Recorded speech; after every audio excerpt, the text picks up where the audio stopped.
and he's still part of that group. And that group has blossomed and bloomed and grown and expanded into what you see today. It's a platform for comedians all over the world to come together, share their jokes, get feedback, live feedback from audiences. And the only way to get that live feedback is if you can keep your video on, even if you're not performing, because that way, when the audience is, when the performer is telling jokes, they can switch to the gallery view and see how the audience is responding to the jokes that they come up with. If you could keep that audio on, that would be A+ for all of us. But now that Michael is on his way, I see that he's joining our meeting soon. I'm going to take a couple of minutes as an executive decision to kill some time so that Michael can have some time to get ready. And then since he's our first performer and we can't afford to lose him. So Bhumika, I'm going to ask you a question. What brings you to this event? Are you here? Are you a comedian yourself? Do you perform? Are you here to support a specific comedian? I am a comedian, yes. I am not here to for any specific comedian, but I did see familiar names, so I thought I'll be a part of the platform and see. Oh, you didn't have to say that. I'm not that famous. It's all right. Anyways, we're happy to have you. Michael, we were sort of killing time. I saw that you joined the meeting, so I was sort of killing time to make sure that you were... I just joined in now. How you doing? You doing all right? I'm doing well, but I just want to make sure you're ready. Shall we get the show on the road with you kicking us off? I think we should. I'm going to do 5 minutes, 10 minutes, not a problem. Just as long as you tell me to shut up when the time is. I won't. See, I'm too polite. I've been taught. It's like, shut the fuck up, you English cunt. Right. No. I don't mean that. I'm going to give you a subtle hint, which is called a timer. It's not that subtle, is it? I mean, it's vaguely subtle. So, no, don't worry. It's gonna sound you off. It's gonna start playing music, and you're like, this is my hint. I need to get off stage. I'm done. No, sure. All right. So, I hope it's the Spice Girls. Yeah. Spice Girls. Go on. All right. So what I need to do now is to make sure the timers are working. Or ET, can you take care of the timer for me? No, I think you should. Yeah. Yes. You have questions about how much I can time, how well I can do on time under pressure? Yeah. I've always got this big Spice Girls thing going on. So not my fault. All right, ladies and gentlemen. Michael Monkhouse. Am I pronouncing your name right? Hello. Is it Monk or Monk? What? What do you want me to say your last name? Should it be Monkhouse or Monkhouse? No, sure. Just please don't make the Bob Monkhouse joke, because I'm 52 years old and I've been having this kind of Bob Monkhouse joke ever since I was about 12, and it wasn't funny when I was 12 years old, and it hasn't got any funnier in the meantime. So this was a youth jam, and by saying that you're 52 and telling us about jokes which were funny when you were... I know. No, but this was. I'll tell you something very quickly. I was a big fan of J.D. Salinger. I don't know if you ever read any J.D. Salinger. The Catcher in the Rye. I thought it was brilliant. It was one of those kind of books that you read when you're a kid. And I actually saw some idiot on YouTube who was reading J.D. Salinger, and he read the first paragraph. And do you know what he did? When he finished reading the first paragraph, he went... He did that. That I thought, you fucking idiot. You're talking about a serious piece of literature and you're acting like a fucking... That's an engagement. See, you're talking about him. Well, it's a bit like kind of Sylvia Plath, going. Which is a great segue. Michael, you got to give me a couple of seconds to actually introduce you, because your introduction... Yeah, go on. Sorry. ...is exactly the person you just... If you have not heard the instructions before, please make sure you put your name and your country next to your name so that we know where you're from and how big the geographical footprint of this event is. But before we, while you're doing that, let me get us started with our first performer, Michael, who's funnier than Sylvia Plath, younger than the Iliad. Questionable about the Iliad part. I don't know if he's younger than the Iliad. Sexier than Donald Trump. That I will give. I know. Well, I mean, you can actually see this now, can't you? This is about as good as it gets. So, how you doing? You doing all right? Doing well. Over to you. Yeah, that's the level of energy that I want to maintain. How you doing? You doing all right? Yeah. Yeah, you think I care? No, seriously, I don't want to exaggerate, but I was talking about this Sylvia Plath thing, and I don't know if have you actually read any Sylvia Plath? You've been reading it? Yeah, that's the level of energy I expect from people who read Sylvia Plath, especially now. No, seriously, this is absolutely true. It's not a joke. If I was going to think of a joke, I think of something far funnier than this. So I'm just going to tell you the truth. This is absolutely true. I was actually listening to two girls in the pub, and one of them said, "I've been listening to Sylvia Plath, the bell jar, and I actually find it very uplifting." I know. And when I stopped laughing, I had the same reaction as you. I thought, what the fuck are you talking about? Sylvia Plath, uplifting.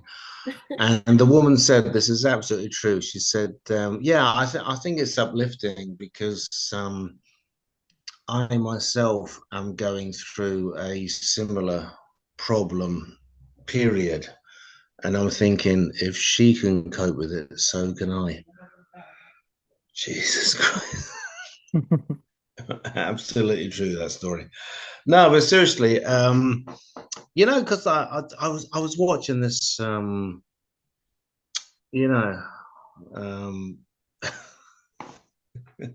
Donald Trump. Donald Trump got voted, and when Donald Trump gets voted, I have to cheer myself up with some kind of Joy Division and Sylvia Plath and Ingmar Bergman. So I seriously thought, you got to think positive. You can't be depressed. You got to think positive. So I decided to introduce myself. My name is Michael Monkhouse.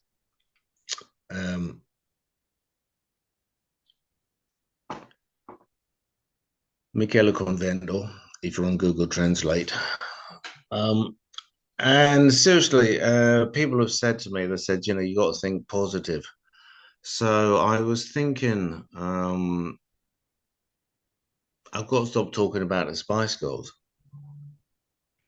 Seriously. It's been years now, people say, Michael, can you please stop talking about the Spice Girls? And I'll say, fine, if that's what you want. What you really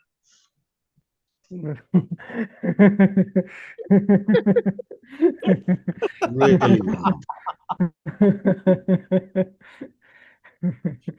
To stop right now, thank you very much. Then goodbye, my friend. Because too much of one thing is bad enough. So that's enough of that. So I decided, you got to stop talking about the Spice Girls. So I decided to open my brain to listen to different kinds of music. And I've discovered a new English band. I don't know if you ever heard of this band. I think they're quite good. It's a kind of a niche band. The name is The Beatles. You heard of these guys? I think they're quite good. I think the drummer has quite a bit of talent. And the funny thing about the Beatles is that this is absolutely true. I was actually buying this big kind of thing about the Beatles, and a friend of mine said to me, you're buying all these Ringo albums?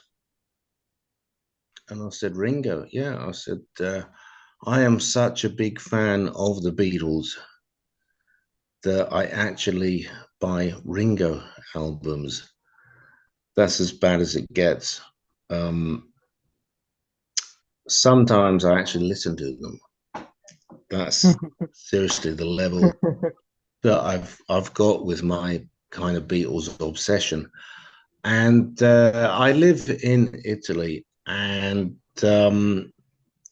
Ringo actually did a concert out here in Italy, and I kind of wanted to go because I thought, it's a Beatles thing, and I should go. But then I thought, at this point in my life, it's probably better to die without seeing any Beatle, as opposed to just Ringo. I know, seriously, I could just imagine my nephews sitting on my lap thinking, "Oh my God, listening to the Beatles, this is brilliant. This is brilliant." I'm going, "Oh yeah, I've actually listened to I've actually seen a Beatle live." "Oh my God, that's brilliant. You've seen a Beatle live? Which one?" Well, it's not really important which one, is it? It's the kind of principle of thing, isn't it? "Oh, fuck off, Grandad. Ringo doesn't count, you fucking idiot." So anyway, that's enough for me. I'm going to fuck off now. I think you've suffered enough already. So cheers. Hang on. Whoa. I did not expect to be told that the Beatles, if you've seen Ringo live, it doesn't count. What happened? How do I turn off the timer? Wait. It's not the same, is it? It's not really the same. So. But this is what these guys do. Once they end their careers abroad in other countries, they come to India when they know the Indians are like 10 years behind when it comes to music. So Ringo fit right in India. People will love him. They attend his events and his concerts like crazy. A ton of money. But I guess it doesn't work when you're living in Italy and you have access to all the latest musicians. Yeah, I know. It's all kind of. That was Michael, and he says that he wants feedback only if it's positive. Otherwise, you guys can just fuck off. That's literally exactly what he wrote in that form I sent out.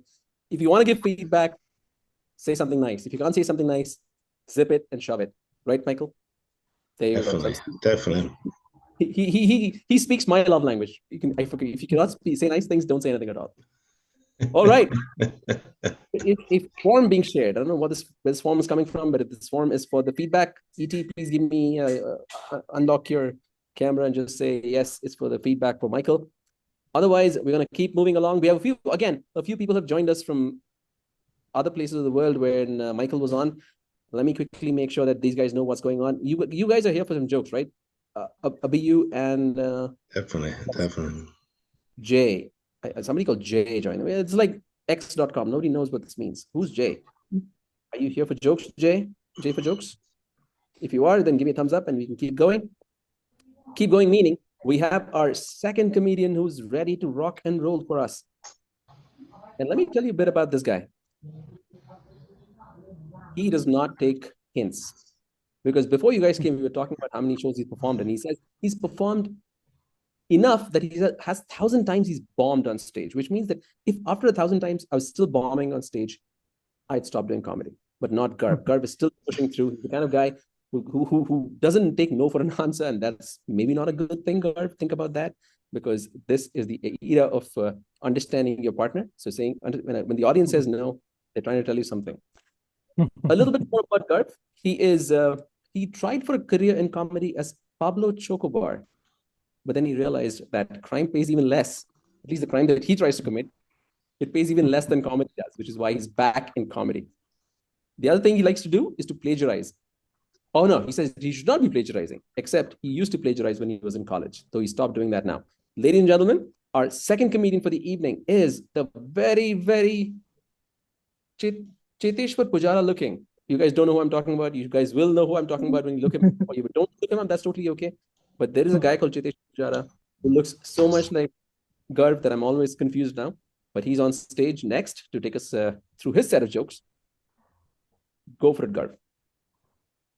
Thank you so much, Sai, for the lovely introduction. And thank you, everyone, for being here. Yes, I do look like a famous cricketer in India, which helps me get into a lot of places. I've given autographs as Cheteshwars at some point, and they were also surprised. Why is he doing comedy?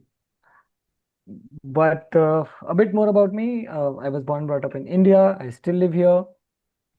And my best friend happens to be colorblind. And the way we found that out was when we went for a driving test. he's the one who taught me driving, but I got the license cleared and he did not. And he was sad.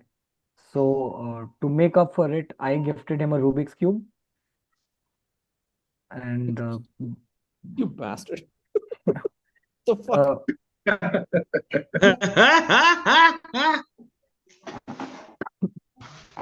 To make things worse, I just show him the color chart at times and ask him which color is which. But it's fun being around him because he cannot admire paintings. Like everything is grayscale for him. So he feels that we are still living in the 1970s. But I live in an area which is quite unsafe. Like we have CCTV cameras everywhere. My dad set up 6 CCTV cameras to protect our car, which in itself is 18 years old Hyundai. My neighbor happens to have a luxury Mercedes, but my dad is ambitious. He thinks that carjackers will prefer our car over his.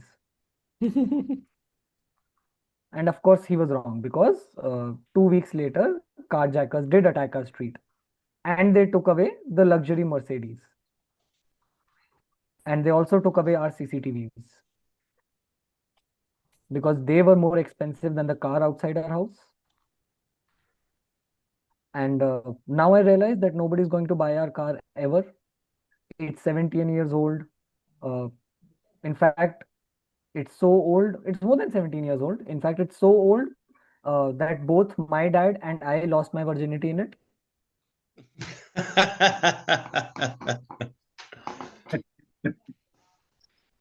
That car is so old that we once had to get spare parts and we eventually found them in the museum. That car is so old that my mom uses it as a storehouse. Like she's kept all her winter clothes and her childhood memories in that car.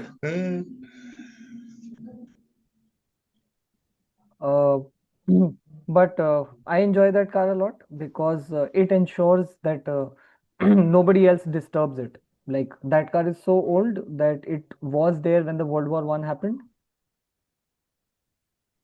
And I live in a city called Bengaluru.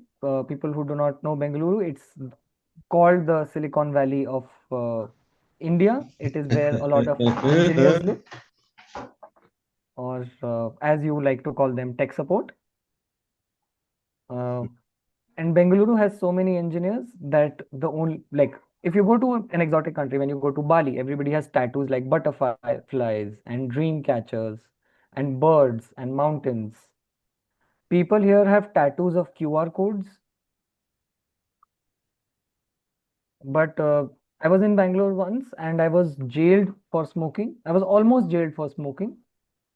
And it was not that people around me had a problem. Like the guy next to me, he even took a drag of a cigarette from me.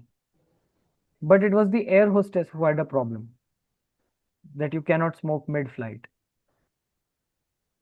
They decided to jail me, but then I got away because they couldn't find my passport on me. And then they realized I had actually come in through the luggage compartment.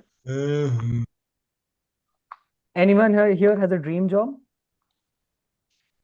Anyone would like to share their dream job with me? Or everybody is like, we is already in it.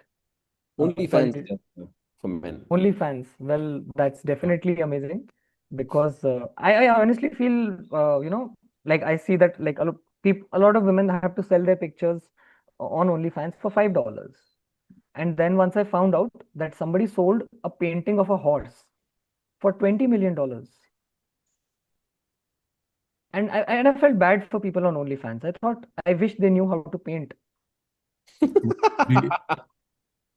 Must be MF Hussain. Yep. Or at least do horse riding so that they could be in the painting. One painting for 20 million is a lot. But I also wish, Sai, I could do OnlyFans. But then I know that Cheteshwar Pujara would put a copyright strike on me. Mhm. But I've realized after spending all those hours on OnlyFans is that decaf coffee is very similar to Japanese porn. How's that? They take away the most important parts.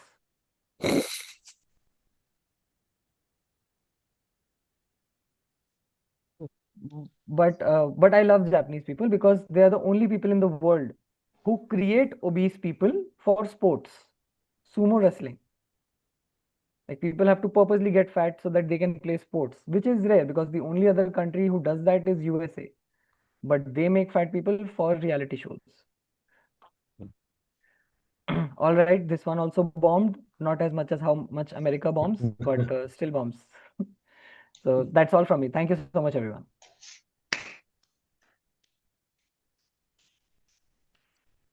This man has balls of steel.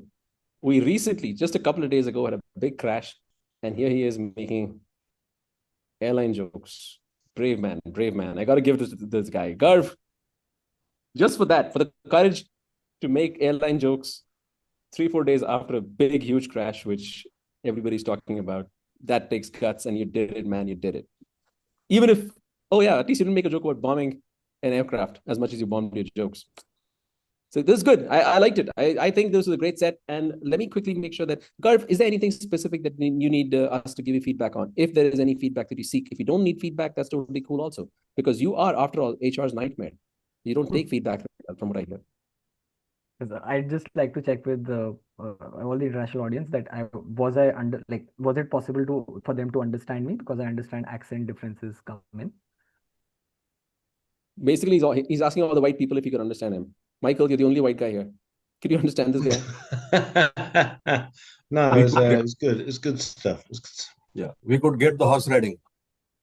Yeah, Thank you so much. good. Well, you ran with your OnlyFans. I appreciate that. I was sort of thinking you want to expect a certain type of answering or OnlyFans and throw you off. It didn't throw you off. So you're ready for crowd work if that's what you're thinking about. At some point, you should do a couple of episodes of crowd work also. All right, ladies and gentlemen. Would love to. That's good. Yeah, I like your spirit and like your energy. Swati, are you getting ready? Are you all warmed up? Is your camera off or camera on? Let me see. Your camera is on. Whoa, there's 23 people in the audience. ET, I think at this point you should take a screenshot because this is it. We topped out. It's not going to happen after this ever again. We're going to have 23 people in the audience to listen to our jokes. Are you ready with that, ET? Our next performer, ladies and gentlemen, is... I don't know, man, if I want to introduce you this way, because this makes you sound so boring because you are an author of a self-published book which says, don't sell yourself short. And you give me an intro which is basically 2 sentences long. You're selling yourself short, buddy. Swati, you're not keeping up with the promise that you make with the book that you wrote. Don't sell yourself short. But, ladies and gentlemen, our next performer is Swati, who's here by way of New York, I think, from what I remember from our conversations. She's here by way of New York and she's going to make us, hopefully, entertain us for the next 8 minutes. Swati, all yours. Thank you. Don't sell yourself short, though I am short. Yeah, I like comedy for the thrill of making people laugh and saving a ton on therapy. Hello, everyone. I say hello because we're all in different time zones.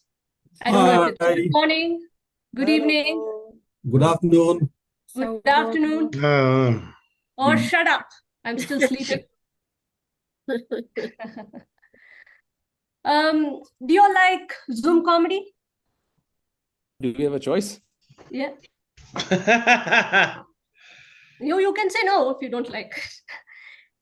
Some of them I know don't take Zoom comedy seriously, but I do. I treat it like a work meeting. I come well prepared, well lit, well dressed, and I'm not wearing pants.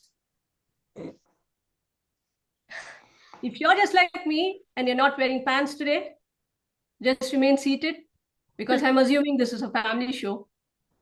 The last time I did a Zoom show, it went really well, really, because my video froze and the audience was muted. Man, the best response I could ask for. And today I really thank Comeng for the background picture, because it makes me look brighter. And it's also helping me hide my messy room. Just kidding, I'm sitting in my living room. It's still dirty. I mean, come on, guys, it's a Sunday. I'm relaxing, taking it easy, and emotionally preparing to cry for Monday. Before I forget, happy International Father's Day to everyone. Whether you're a real dad or a sugar dad, or a dad with a lot of serious daddy issues, cheers to you. I also take this opportunity to say a few things about my dad. My dad is a real family man, hardworking, heart of gold, and a whole lot of gold in the bank. That's why I like him unconditionally. He raised me to be a strong, independent woman, well-trained to be a gold digger. Just kidding.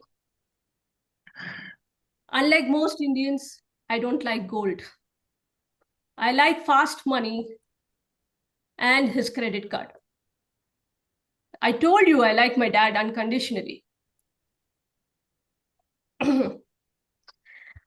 This is my first time with Comeng Plus, and I see a lot of new faces.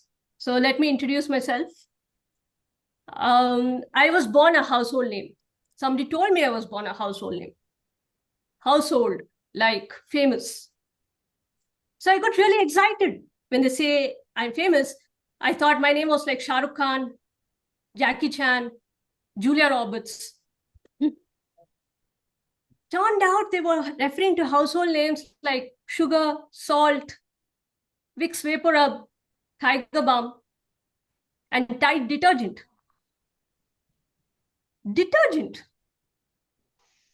Nobody really cares. How boring. Now, my parents were so uncreative to give me a really common name, Swati. My name was so common in my generation. Almost every household in the neighborhood had a Swati. Like they had a landline. Hello. Hello. Goodbye. Goodbye. Phone. Swati. Same thing. It was that common. You know, I remember a couple of times when I was a kid, my mom called someone by phone and they didn't say hello. They said, yes, Swati here. It was that common. See, it was cool to be a household name and all that. And coincidentally, in Indian culture, Swati also means a star. For all other cultures, it means a bad Google review. But looking at so many Swatis around, Swati was not a star. Swati became a constellation. Hey, look, Big Dipper, the Little Dipper. Is that a Little Dipper? No, it's just Swati. You know, as I grew, the frustration about my name grew. When I joined school, again, there were a bunch of Swatis. I'm like, were your parents as boring as mine? They couldn't think of any other name. Every day during attendance, when the teacher said Swati, the response would be like a chorus. See, this is how it went. Sandhya, here. Swati, Neetu, here. Swati, here.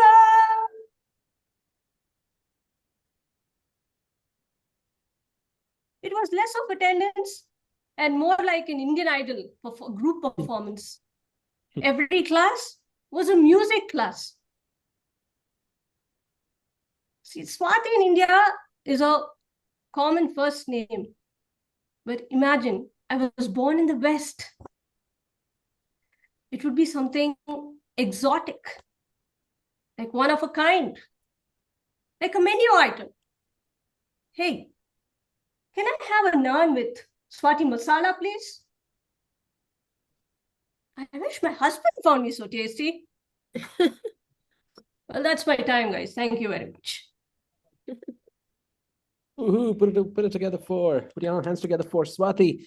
Swati, in case you didn't notice, there's somebody in the audience called Michael. I mean, that joke was not that good, guys. What? What did you say? Song of the time running out? No, it is that the joke ended and the music My began. best. What I'm saying, Swati, is that if you think your name is common, we have Michael in the audience. If you and Michael were to form a comedy duo, Michael and Swati, you guys would make spend every comedy set discussing how average and common. Well, how boring. We would say how boring our parents were, right? To give us common names. Right. So, ladies and gentlemen, this is our third comic has just gotten finished, and I just want to make sure for the people who joined us a couple of minutes late, we're here for comedy. The rules are that if you are here, please do make sure that your camera is turned on, your audio is turned on, and put some visible feedback to our performers so that they're not just talking to me, because that puts a lot of pressure on me, because I really can't laugh at every joke, even if I wanted to. Swati, if you feel that I was not responding appropriately enough to your jokes, it's because I was tired of keeping that smiling face of mine. So people, help me out. You turn your videos on, keep your audios on, make sure that you are participating in this meeting as a proper audience at a comedy club. Imagine this is a comedy club, and if you're glued to your screen on a comedy club, at a comedy club, the comedian would rip you apart. He or she would have made your life miserable. So imagine that could be happening because you're on Zoom and because you're nice people. Isn't that Swahili? What is Swahili? No, I was replying to Lorna. She said Swati also refers to largest nation. I'm just replying to her. No, Swati was the name of a nation and a language. Oh, I'm learning something every minute. I didn't expect to come to Comeng to learn things, people. It's a Sunday. Don't teach me things. Lorna, stop it. All right, gentlemen. Up next, we have a journeyman all the way from Malaysia. Let me make sure that I get his introduction correct, because he has written some nice stuff about himself. Sam is a quiet Malaysian. It sounds like one of those James Bond movies or one of those John le Carre books. The Quiet Englishman, The Quiet Malaysian. It sounds like one of those kind of books. But he is a quiet salaryman who's tired of a sitcom life, so he decided to stand up.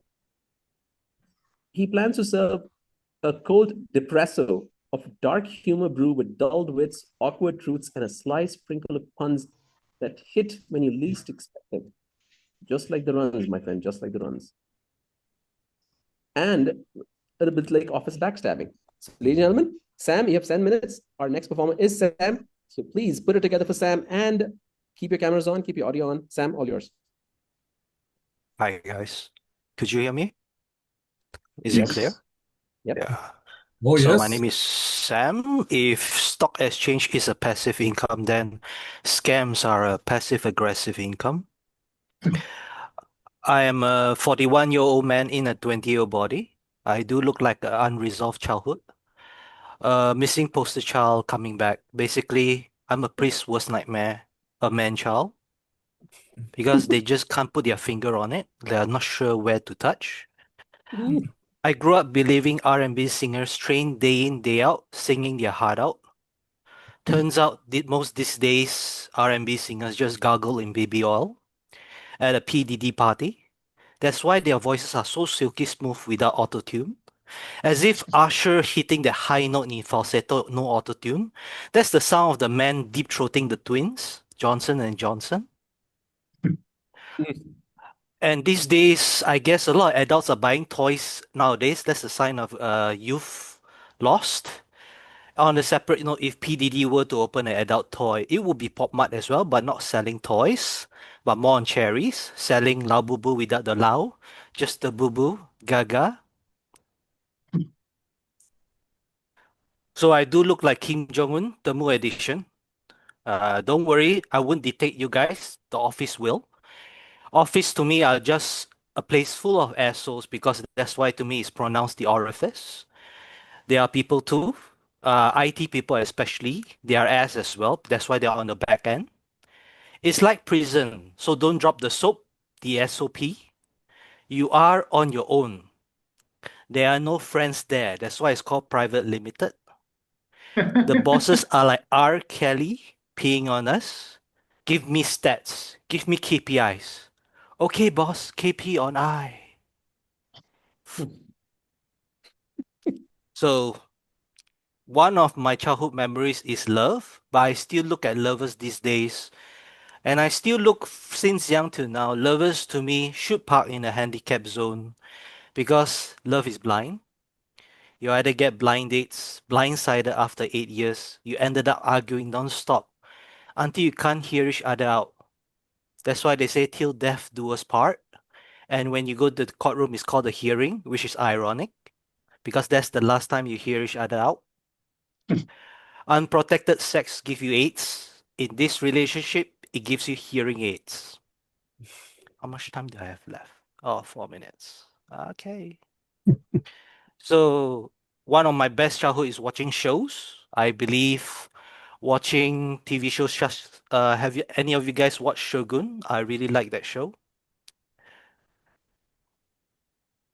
And Shogun to me is so badass, like they just go straight on to the action. They just kill people, kill each other, and there's no backstabbings like the office people.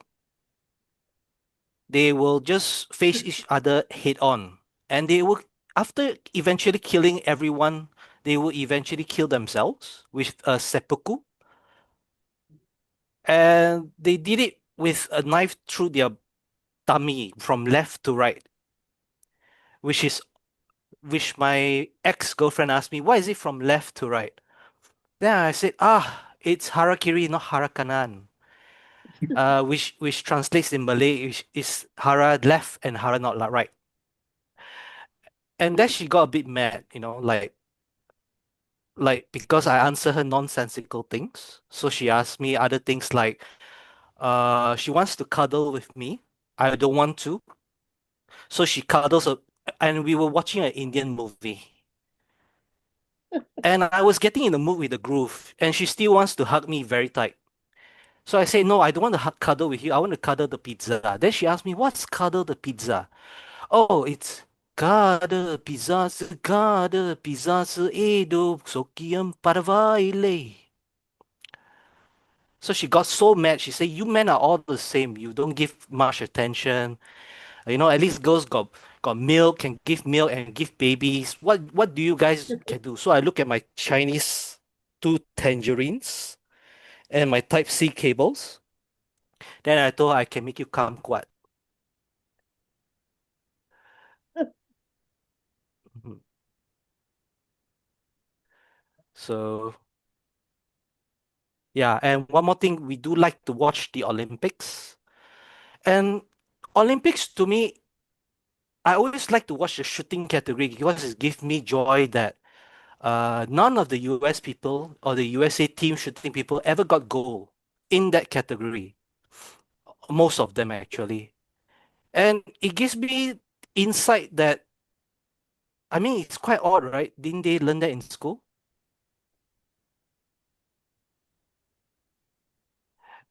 And it goes to show that that's why the stormtroopers never shoot their targets. That's why Trump is still alive. Perhaps they need to go back to the shooting range, or best of all, they should go back to school. Thank you. Ooh. Ooh, go back to school. That was not where I was thinking the joke was going. Going back to school after a shooting joke. But I think the interesting thing is that the Americans can't, if it's not a machine gun, if it's not an automatic rifle, I mean, one of those automatic machine guns, they're not going to be able to use it. I don't think they have the patience or the skill, on an average, I'm thinking, to shoot a single load or whatever the thing is called. I don't know. I'm not a shooter. I don't know. But yes, Sam, what I did notice that you do have a 20-year-old body to go with a 40-year-old mind, and seppuku, harakiri, the range is great. I'm crazy impressed with the stuff that you were able to fit into that 6 or 7 minutes that you took for us. Amazing stuff. And in case you wanted feedback, if you want to have feedback for Sam, he would like to know if his delivery, his voice, his tone, his setup, his flow, and content. Basically, 100% of what he performed now, he wants feedback on. So the delivery, tone, voice, setup, flow, and content. If you have any feedback on that, please do go ahead and give it to Sam privately if you want to. If you want to do it in public, that's good too. Just make sure that you do let him know what you think about his set. The fifth performer, the person who's going to be the person who's going to lead into the headliner of the show, the person right before the headliner. And that's a warning and a message to Vikram to get ready, is Sylvie, who is going to be spotlighted right now. Sylvie, let me make sure that I get your introduction right, is a disabled single mother with disabled children. Payne is her middle name, and she's often walking with her partner in crime, Lidocaine the Cane. Comedy becomes one of her refuse to stay sane while feeling useful. This is like poetry. I don't know if I should be taking this. I'm going to take it seriously because it's part of your introduction, not part of your set. But I think it sounds like poetry to me, something like Eminem would write. Payne is a middle name, and she's often walking with a partner in crime, Lidocaine the Cane. Comedy becomes one of her refuse to stay sane while feeling useful. So I would think that this would win a Grammy. But since we don't have Grammys to give to Sylvie, we're going to give her 7 minutes on the clock to entertain us with her jokes. Sylvie, over to you. And ladies and gentlemen, please turn on your videos and keep your audio on to give feedback to our audience, our performer. Thanks. Thank you. Let me turn on the timer. Okay. And can you hear me? Yes, we can. Yeah, thank you. So, yeah, my name is Sylvie Santoso. I'm originally from Indonesia. So, English is not my first language. Javanese is. So actually, I can do stand up in Javanese. And sometimes when I speak Javanese or like English for Javanese, my Javanese accent is come up. And some of the people here sometimes told me that they cannot understand what I said. Yeah, they're racist. That's what I said. You're racist. Talking about youth, I look young for my age. I make people confused because some people will think that I am my children's aunt, and sometimes when I went out only with my daughters, they will think that I am my daughter's sister, and when I'm going out with my son, they will think that I'm my son's wife. So, and then my son will tell people back, I said, am I look that old? And I said, no, you're not look that old. It's just me who look that. And then I was thinking after, so like, now I think the public feel that incest is more acceptable. I don't know. That's a bit dark. And a lot of people ask me like what I do to stay young. I told them that I cry a lot. So that's why. And I cried like in the morning after shower, after masturbating. And then I took a shower again. Yeah, and depending on that, maybe masturbating again. So yeah, that's the life. And me and my kids, like my kids has autism, so although they are 28 years old, they're acting like 6 with the mental like a teenager. So at any time you will see everybody sometimes like has a PMSing, eating a lot, crying, or masturbating. Back to masturbating. So my dad is a very good dad, I think. He's a good dad, but maybe not a good husband for my mom. but I'm okay because I'm just the kid. So this is the song for my dad. Oh yeah, I tell you something. Yes, Beatles.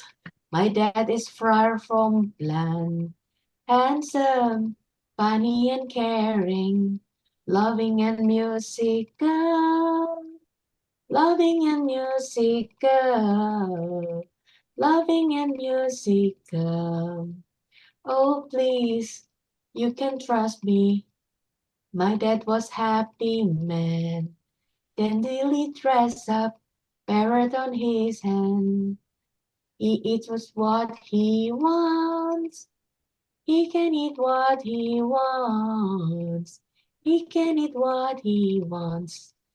And when I think of my dad, I miss something inside.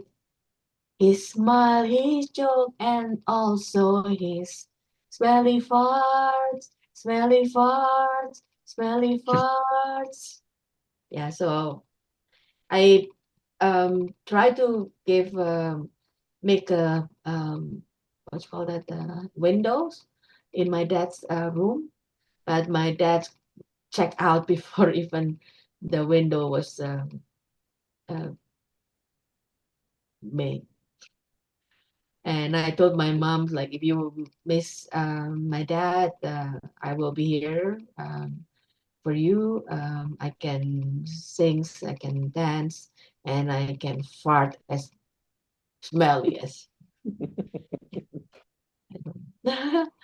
And knowing that how we love drums in sinister way, so I made a song also about drums. So this is how it is. Trump wants our country, Trump wants our country, Trump wants our country.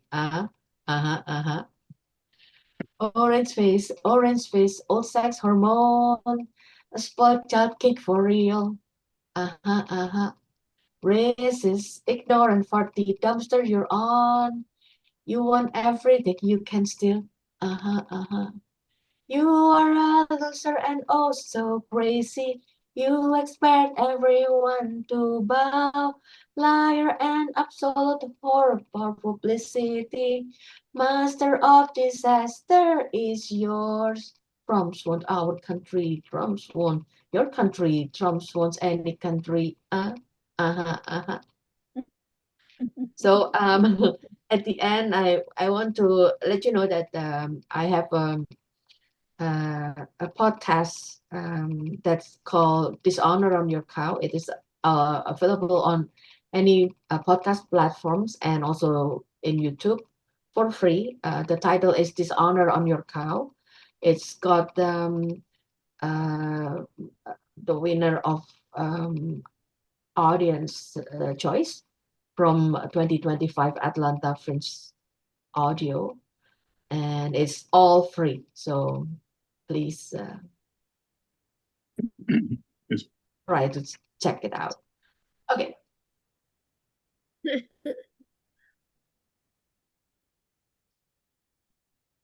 Sylvie, first of all, if you're asking us to pay for podcasts, that's ship a sale, my friend. Nobody pays for podcasts. So that's never going to happen anyway. So you don't have to mention it's free. Better be free because we're not doing it. We're not paying for podcasts anymore. The second thing is that I just realized that this is International Father's Day. And the nicest thing you said about your dad is that he has smelly farts that you can replace. So I'm just saying that this basically shows that, men are disposable. That's what it sounds like to me, at least. We're running out of a little bit behind schedule, so we're going to get moving on this. Wait, I'm getting messages about something. Oh, somebody's really upset about their introduction not being read out properly.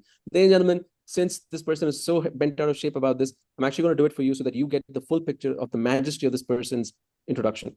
Swati is the author of the self-published book, Don't Sell Yourself Short. She doesn't want me to sell her introduction short either.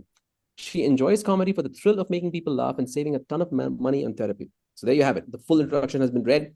And Swati, I hope that satisfies you. So we're going to keep moving on because our last performer is also the headliner, the person who is the funniest corporate comedian in the country, the #1 corporate comedian in the country, who also happens to write a business humor column. he not only can deliver jokes verbally, he can also deliver jokes on paper. But that's because he has the answer to everything. I'll tell you why he has the answer to everything. He's 42 years old. Clearly the answer to everything, because that is the answer literally to everything.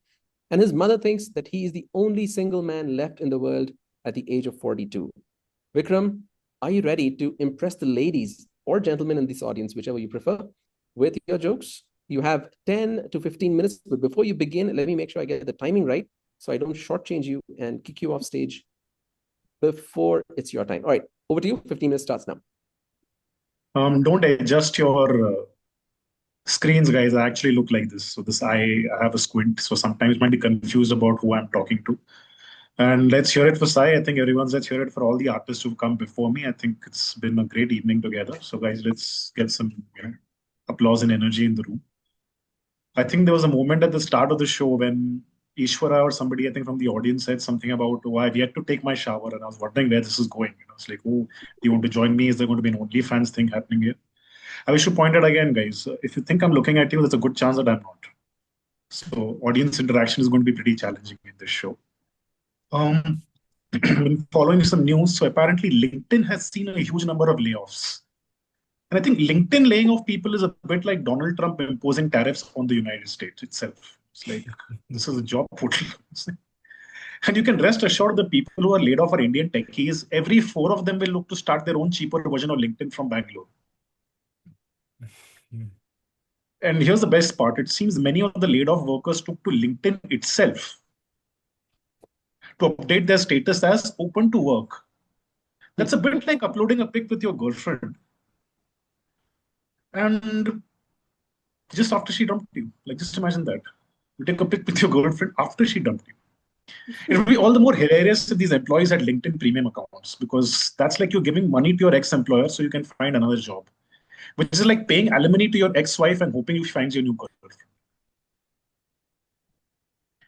I'm presuming the silence is because people are so overwhelmed by my material that they don't know how to respond.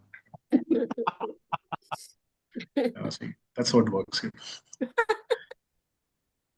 I think I'll talk about birthdays. My mom's birthday is on September 11th, so it's a little unfortunate. My sister's birthday was on December 6th, the day of the 1993 riots in Mumbai. My birthday is on 8 June, the day I was born. Yeah, that's it. That's nothing. Mom tells me the day I was born, there was a slight storm in Mumbai, light storm. And yeah, that's it. Like, even the storm was mediocre. Now, today is Father's Day, so I thought I should share something interesting with you. Because, there's this whole thing about men, women will often say, if only guys could be friends like women are, being more expressive, being more communicative. But I think guys have their own way of showing affection. Like, I remember being part of this WhatsApp group with a bunch of guys who are from the HR department who would share porn links on it. They would be sharing porno links on that WhatsApp group, giving a whole new meaning to the term, we'll get back to you. But the best part is when my dad passed away. Okay, let me rephrase that. It doesn't mean the best part of this is my dad passed away. I think the best part about this group is when my dad passed away. Someone on the group said, hey, for the next few days, let's just share normal stuff. I think it was really sweet gesture. It was meant to be in solidarity. It was the highest form of male love. We will not watch porn for a few days as a tribute to your late father. And my late father was the kind of guy who would have said, fuck it, let them watch. In fact, tell them to watch more and send the best ones to me. Not like I'm going to get any action in heaven. Because, guys, I've been thinking about this. I think heaven is a place where you don't get laid at all. Because heaven is a place where they finally take away a man's need to have sex. That's why it's not a good idea to become a suicide terrorist. Like, imagine if you went to heaven and realized that you can have sex with 72 virgins, but you no longer want to. You just want to sit down and talk about their feelings. I mean, you don't even need to die for that. You just have to get married and wish you were dead. Guys, I'm a Toastmaster. Any Toastmasters people in the audience make some noise? too sophisticated to do that, right? You're Toastmaster, very sophisticated. Wow, there's one, finally, somebody. The Toastmasters is the public speaking body. It's an international organization that encourages public speaking and leadership. One of the biggest challenges with Toastmasters is that they say that we don't talk about sex, politics, and religion. Which sex, politics, and religion? All three are off the table, which means the conversation between two of them is just like, hi. Hey, you know that? So the other day what do you think of? At some point, you're just making gestures to each other, because since we can't speak any of these things.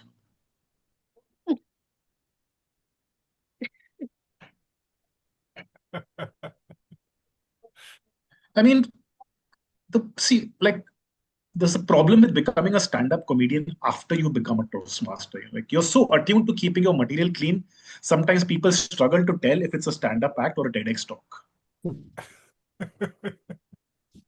If you're laughing, it's a stand-up act. If you're motivated to not laugh, then it's a TEDx talk, guys. Okay, in case there's any confusion.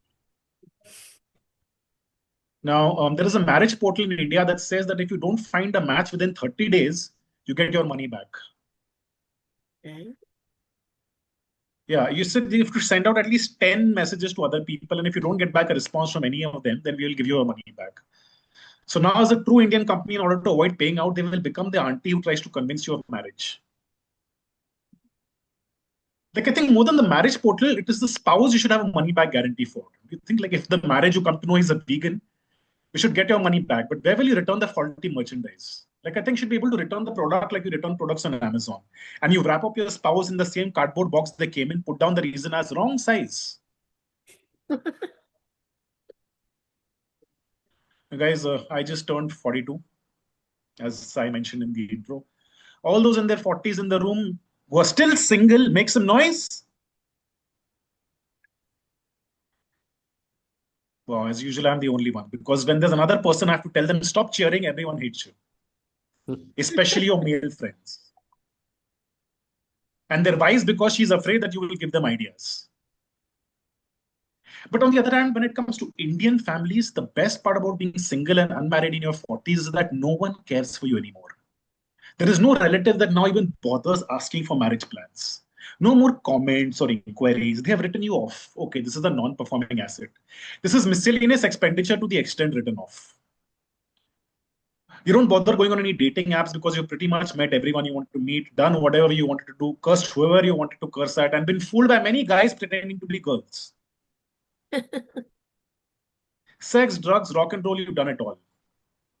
You see your friends who are married and have kids, and you are strangely unmoved. Like, you have no reaction at all. Like, you don't look down on them and you don't envy them either. You just accept them as who they are. I mean, if we can accept them for who they are, why can't they accept us for who we are? Imagine if you were to reverse it and turn getting married and having kids turns out to be socially shamed. Like, my God, she's only 30 and already married and has 2 kids. Must be very desperate. I mean, imagine your parents had conversations or your relatives like, son, I hope you are not planning to get married or anything outrageous like that, right? Why you want to get married? What will people say? Imagine if they are saying things like, I mean, we could tolerate a live-in, but this marriage business is too modern for our tastes. Look at your neighbor's daughter. She's handling 3 situationships with so much ease. I mean, I'm just saying, just think about it. Yeah? You should be accepting of everyone, okay? Just because you think that you're the normal ones, it doesn't mean that we are abnormal. Like, imagine if somebody said we are observing our 25th anniversary and we say, yeah, we don't celebrate it, we observe. And there should be 1 minute silence for it. I say all those singles in their 40s, we are the normal ones and they are the crazy ones. And see how nice we are about it. We don't judge. And you'll notice something, it's always the married ones whose Insta stories are flooding our lives. Always. Singles are too busy living and reflecting on life than documenting every moment of it. You know who has the least number of Insta stories? Single guys in their 40s.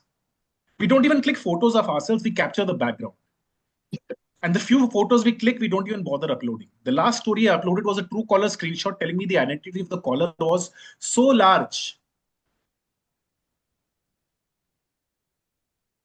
Guys, there's something I want to share with you on a more personal basis. I hope people are listening so far. Remember, guys, if you're not laughing, this is the TEDx talk. Huh? Just making sure. So I'll get a little personal now. As a family, we've seen a lot of wealth, and we've also seen it all blown away. My mom once in panic asked me, look, I can either pay for your father's medical bills or your sister's hospital bill or the lawyer so that the house does not get attached by the bank. What should I do? I was like, Mom, I'm 13 years old. This is 1996. My biggest concern should be how to download porn over a dial-up internet connection.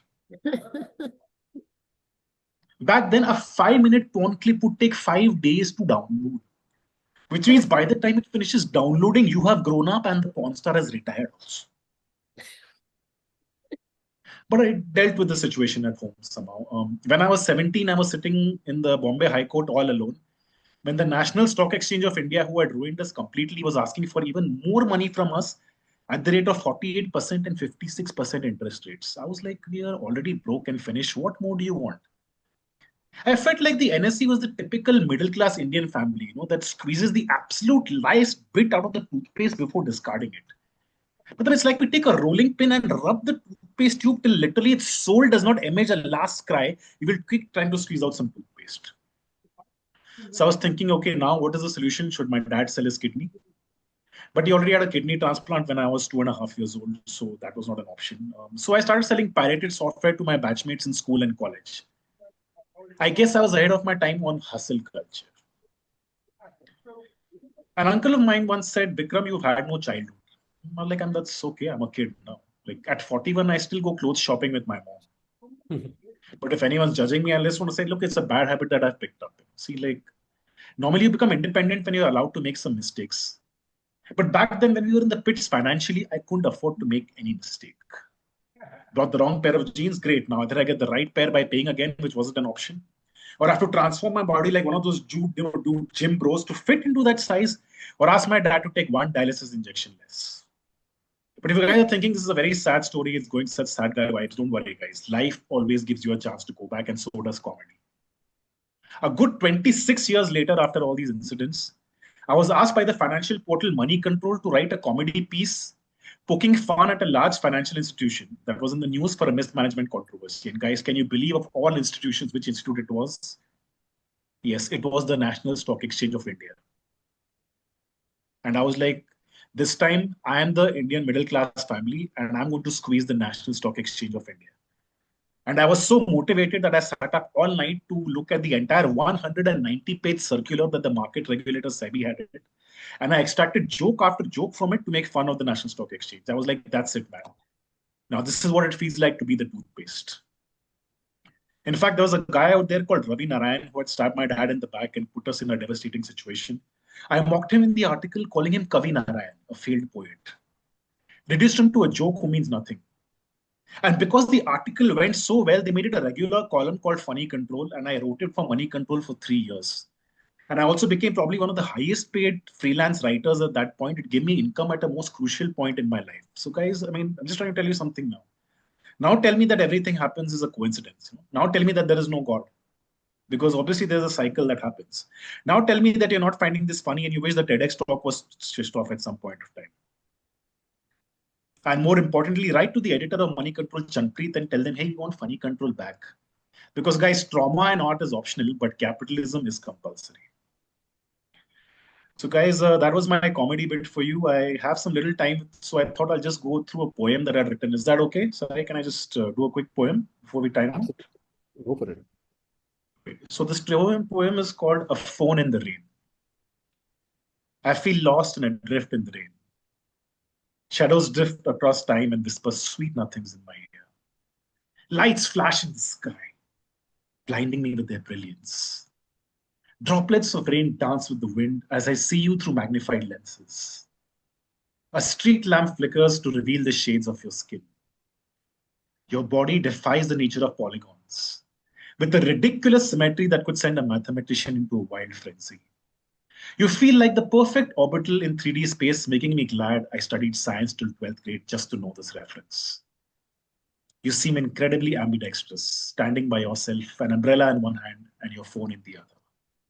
Oh, to view the contents of that phone, to know how you text, whom you text, to know you more intimately than even your own mother, to be the first thing you reach for in the morning and the last thing in the night, to see your expressions when you send a joke or some gossip to your bestie, to watch your hair fall across your face as you check out that Insta post by a guy you like, to see your little joy in ordering your favorite dish from that food ordering app, to be the Google location of your mind, to be held lovingly by your dainty fingers when you click that selfie, to feel your slightest touch of excitement and anxiety of how many likes it will get, to digitally roll my eyes at you when you used me to completely cover your face in a style that is so totally Y2K.